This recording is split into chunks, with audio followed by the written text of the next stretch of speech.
Our LGBTQ kids are the fastest growing population of people experiencing homelessness, so I'm glad that was just mentioned.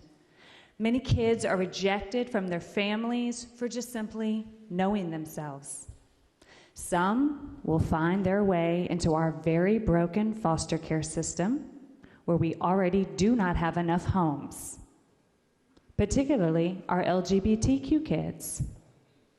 Kids are sleeping in social workers' offices as we speak, all over the state. Ask a social worker, call a social worker when you leave here today and ask them. Others will not.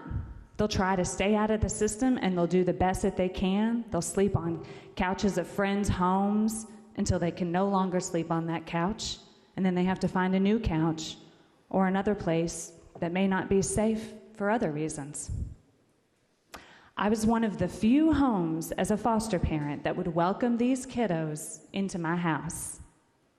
Over the 6.5 years that we were a foster family, my 2 biological kids would come to me from time to time, and they would tell me about a kid in class, somebody they went to school with, who disclosed to them that they were gay or trans, and they expressed fear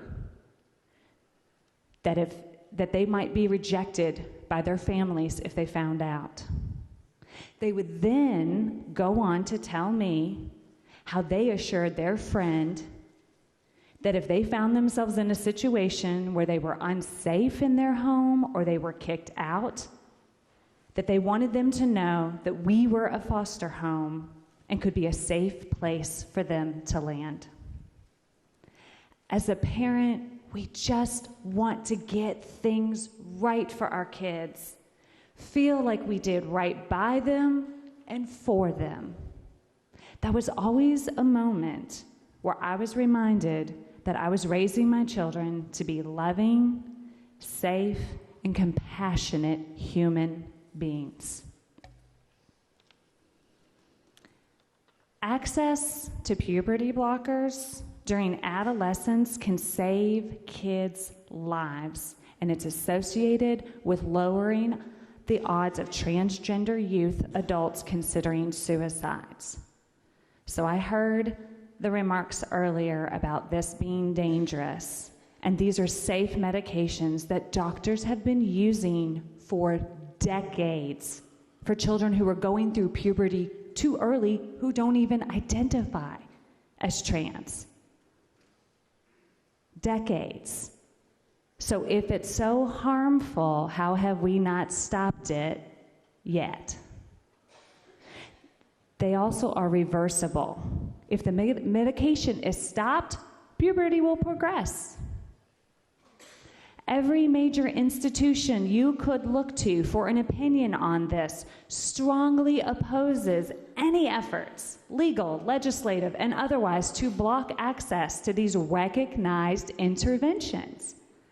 Blocking access to timely care has been shown to increase youth's risk for suicidal ideation and other negative mental health outcomes. We can't be experts in everything. Our jobs as lawmakers are to bring those experts to the table and to get the facts. This bill is supporting a lot of people's opinions. Don't confuse the two. So who does this General Assembly think that you're smarter than? Is it the American Academy of Child and Adolescent Psychiatry? The American Academy of Pediatrics?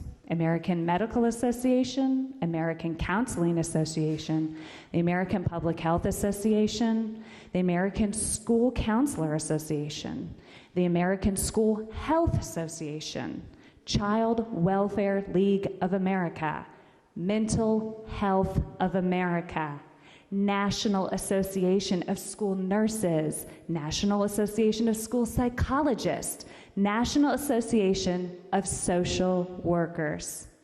These are the experts who have the facts about the positive outcomes that children have when they have access to gender-affirming care, the negative effects when they don't, and the devastating effects when there are laws like this that make it impossible for them to exist in the world safely and show up as their authentic self. I am voting no. I'm voting no for Fisher Wells, who was in committee this morning. One of my best friend's daughter who is trans. I'm voting no for Jules, a non-binary young adult I spoke to just yesterday who said, I need people to embrace me, not erase me. I am voting no on this bill to protect the countless number of children that will be affected by this bill if it is passed, and the family members and friends who surround these beautiful people. To my colleagues, this bill is dangerous, and I am begging this body to vote no. To the LGBTQ community, I have 4 words for you. Come for our jobs.